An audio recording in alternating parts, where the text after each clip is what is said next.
un aventurier au pays des merveilles. Ayoka, Dansé, Akwaba, telles sont les marques de bienvenue en langue locale que l'on vous servira sur des affiches à votre descente de l'appareil volant, imitant l'oiseau naturel. Ne vous inquiétez surtout pas. C'est maintenant que vous saurez comment Dieu a mis l'eau dans le coco. Première étape. Monsieur, votre carte de vaccination contre la fièvre jaune. Si vous ne l'avez pas, allons quelque part là-bas, dans un couloir, pour tropicaliser vos poches à la température locale de 15 000 degrés francs CFA. Après, direction la police des frontières.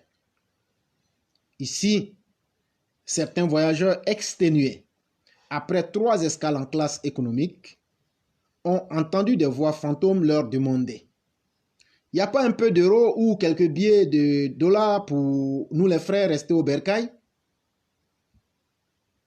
Lorsque le voyageur demandera d'où vient cette voix, personne ne lui répondra. Tout le monde fera semblant de n'avoir rien dit. Tout doit se faire très vite et en douce, sans trop de bruit. Étape numéro 2. La zone des bagages. Dès que vous pointez le nez, vous serez tenu en respect par un kidam fagoté dans un uniforme bizarre qui vous lancera cette phrase: donnez-moi 30 € ou 40 $, je vais gérer chap avec mes vieux pères de la douane. Menace ou avertissement, cela dépend du voyageur.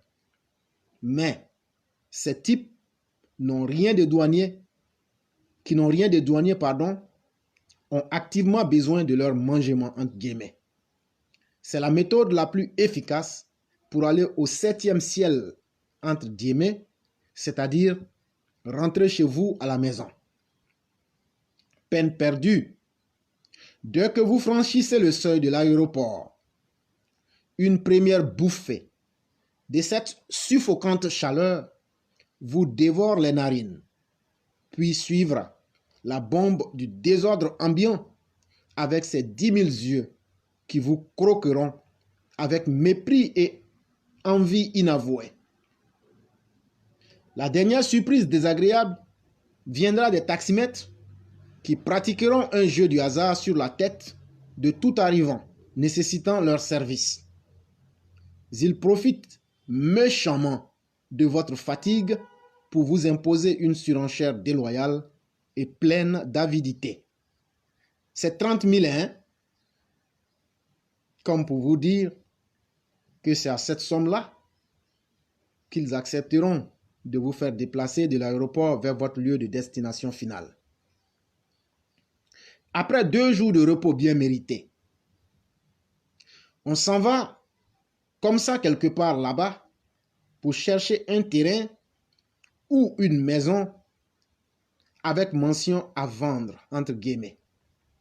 Mais il faut que je vous le dise, la dite mention à vendre, entre guillemets, était écrite avec du charbon sur un morceau de contreplaqué que tout le monde pouvait apercevoir au carrefour partie sanglante.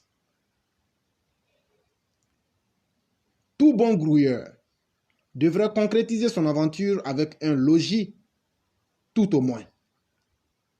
En la matière, vous en verrez toutes sortes de demeures ou parcelles allant des formats les plus suspects aux plus exorbitants. On vous proposera, selon vos goûts, des terrains 500 m² climatisés près de la lagune ou des 600 m² juste à côté du palais présidentiel avec tous les papiers, y compris titre foncier et même votre certificat de décès avant le jour final. Vous avez aussi l'option des terrains 5 m² pour vous faire la bâtisse de vos rêves. Après avoir avalé toutes ces pénibles marmailles, vous voilà propriétaire d'un terrain sur lequel va pousser de manière précoce des R+4, R+5, R+6, R+7. Vous voilà servi. Des immeubles émergents sous influence des fertilisants chimiques de la corruption. Des immeubles sérédénis qui n'obéissent qu'à la logique des dessous de table. Gouvernés et gouvernants sont dans la génération pressée qu'on appelle GPP. Chacun veut gagner pour lui en temps réel. Matériaux de construction, on s'en fiche. Maître d'ouvrage, il n'y a pas l'homme. Permis de construire, on s'en gaba. Tout le monde est activement trempé dans la débauche. Pourquoi moi, le benguiste, je vais perdre mon temps? On s'en met plein les poches. L'essentiel, c'est d'avoir ma part dans la cité des Ivoires. En 3 mois, voilà notre benguiste devenu propriétaire de quelques immeubles cauchemardesques. Mais ce qu'on fera vite de vous dire, c'est que les mêmes immeubles s'écrouleront comme des châteaux de feuilles d'Atiéké.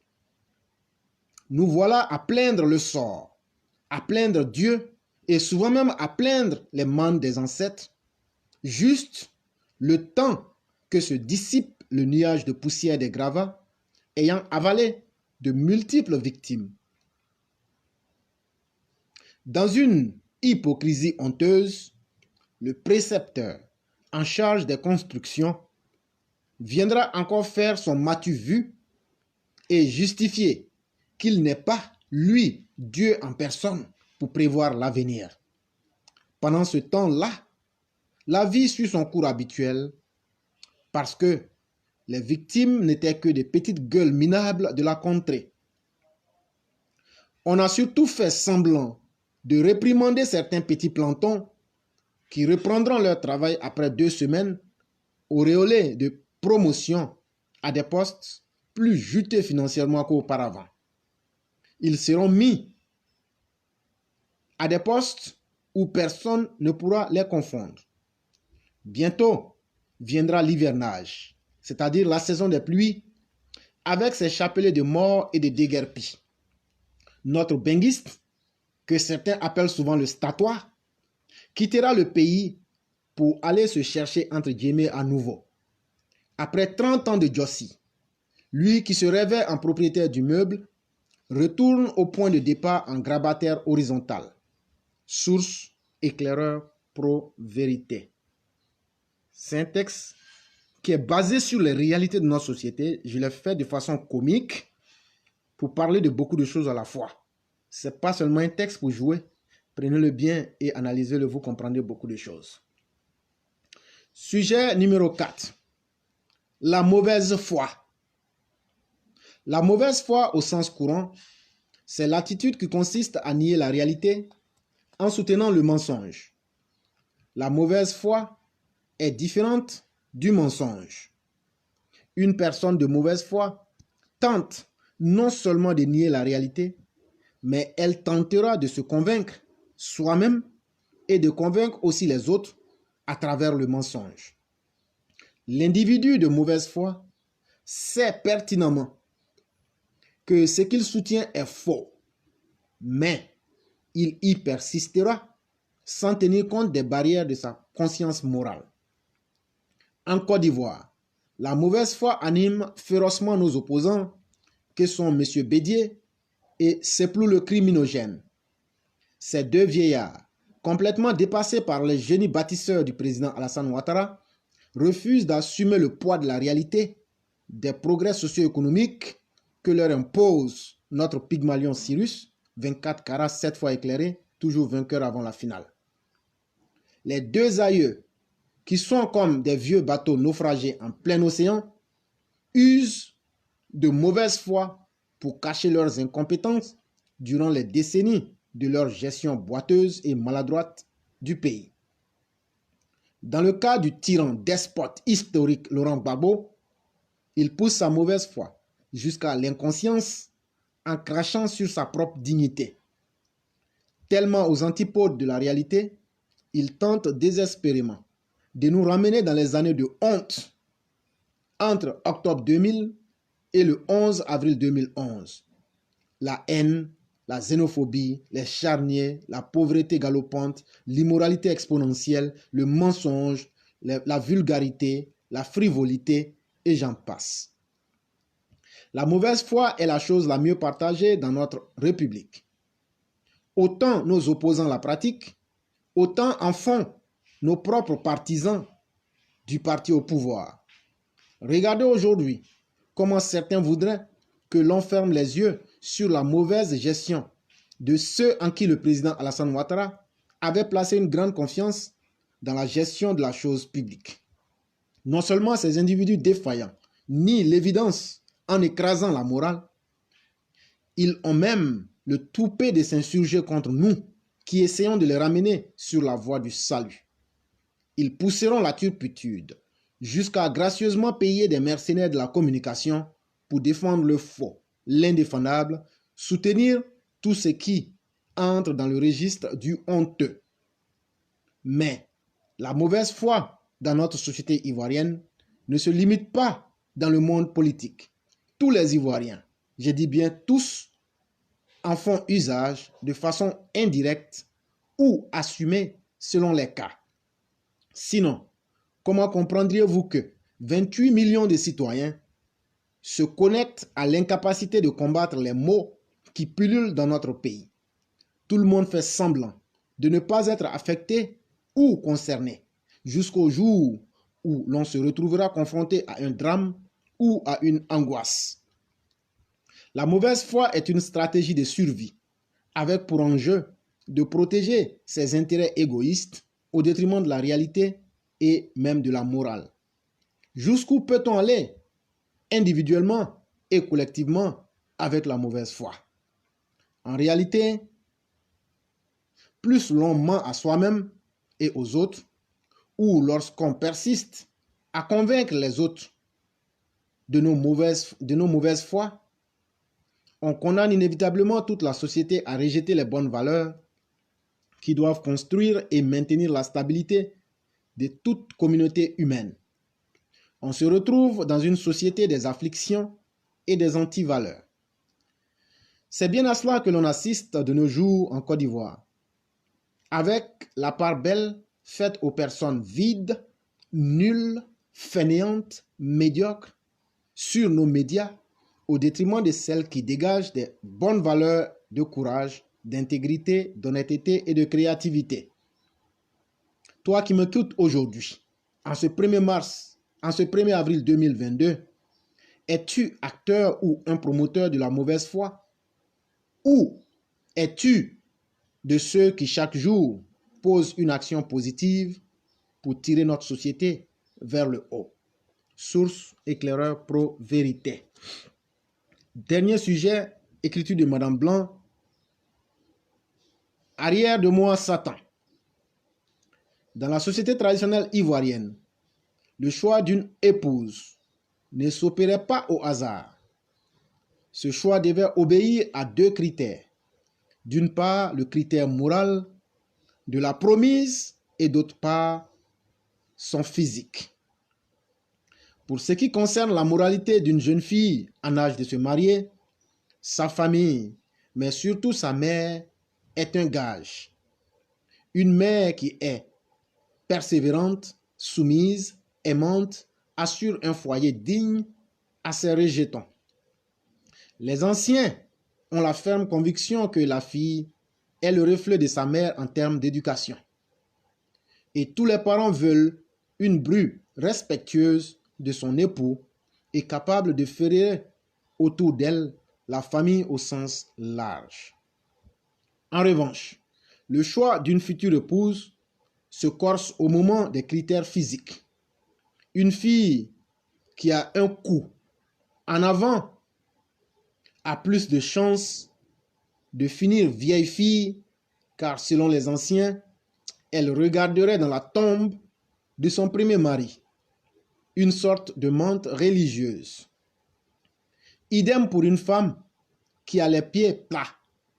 Selon la coutume, celle-là introduirait la ruine au sein de sa future belle famille. Si elle a la bouche en cul de poule, ce serait une belliqueuse de la pire espèce, incapable de douceur verbale. Au vu de toutes ces données, l'on pourrait rester dubitatif quand vient l'heure de trouver chaussure à son pied. Et bim, le don de Dieu, nous donnons le prototype de la femme à ne pas épouser. Et pour que le symbole soit connu de tous, il la fit femme de tête. Normalement, cette femme est méchante. Elle est si avide du pouvoir qu'elle a organisé en son temps une brigade de répression et de dissuasion. Sa voix insuffle la peur car elle paraît provenir de l'enfer. Son sourire ressemble à celui d'un chien lorsqu'il vous donne l'alerte d'une morsure douloureuse. Babine retrouchée, croc en avant. Cette sorcière, avec les bras si maigres qu'il s'accorde mal avec le reste de son corps. Bien que paraissant femme, elle a un caractère d'homme.